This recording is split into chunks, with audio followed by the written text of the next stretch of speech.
How I trained AI to play flappy bird. So ये बात शुरू होती है किसी बहुत ही रैंडम वीक के बहुत ही रैंडम डे से। मैं एक दिन वैसे ही यूट्यूब स्क्रॉल कर रहा था और अचानक से मुझे एक वीडियो दिखती है, AI learns how to play doodle jump. और जैसे कि कोड तो फ्री में अवेलेबल था नहीं, सो मैंने भी वीडियो पॉज करके फिगर आउट करा कि इस बंदे ने सी शार्प यूज करी हुई है and Unity game engine generally uses C sharp to make games. So अब इतना तो क्लियर था मुझे स्टार्ट कैसे करना है।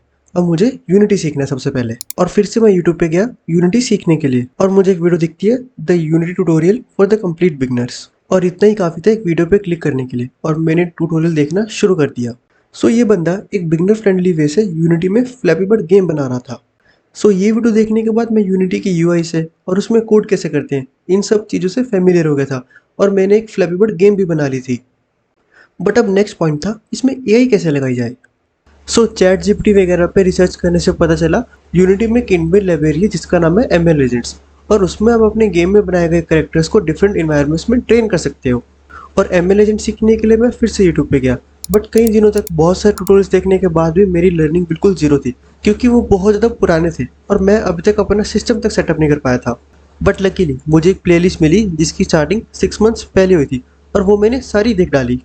और इसको देखने के बाद मैंने सीखा क्या, मैंने सीखा एक लर्निंग इन्वायरमेंट कैसे क्रिएट करते हैं, और साथ ही मैंने एक एजेंट को भी ट्रेन करा जो एक रैंडम पोजीशन पे रखे हुए गोल की तरह बढ़ता है।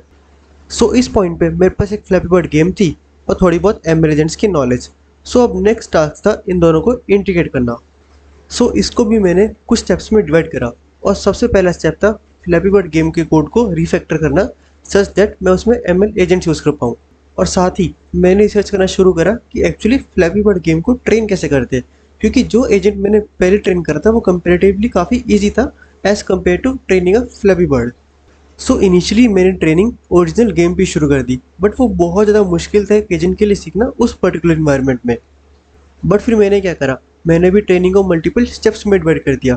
जैसे कि स्टेप नंबर 1 था बर्ड को सिर्फ उड़ना सिखाना, वो भी एक 5+ इन्वायरमेंट में।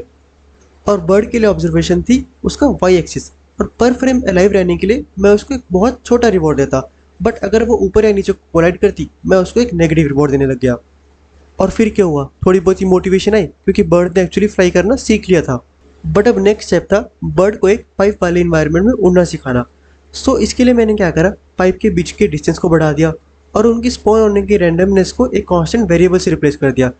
और इससे क्या हुआ, इससे पाइप एक पर्टिकुलर पोजीशन पे स्पॉन हो रही थी, मतलब वो रैंडमली स्पॉन नहीं हो रही थी। सो इस पॉइंट पे मुझे ऑब्जर्वेशन को भी इंक्रीज करना था। सो मैंने क्या करा, नियरेस्ट पाइप के होल के टॉप और बॉटम पोजीशन भी उसको प्रोवाइड करना शुरू कर दिया, और जैसे ही बर्ड उस पर्टिकुलर होल से पास कर दी मैं उसको थोड़ा सा ज़्यादा एक्स्ट्रा रिवॉर्ड देता, और पाइप से कोलाइड होने पे एक नेगेटिव रिवॉर्ड। और बर्ड ने इस पर्टिकुलर कॉन्फ़िगरेशन में भी उड़ना सीख लिया और थोड़ी बहुत ही और मोटिवेशन आई। सो अब नेक्स्ट मैंने धीरे धीरे पाइप के बीच के डिस्टेंस को कम करना शुरू करा और उनको रैंडम पोजीशन पे भी स्पॉन करना शुरू कर दिया। सो 1 या 2 दिन तक लगातार ट्रेन होने के बाद फ्लैपी बर्ड ने फाइनली पाइप्स के बीच में उड़ना सीख लिया। So yeah, this was my whole process of training of Flappy Bird AI. You will get the GitHub repo in the description, and if you have any doubts, please do let me know. And till then, stay tuned for the next one. Thank you.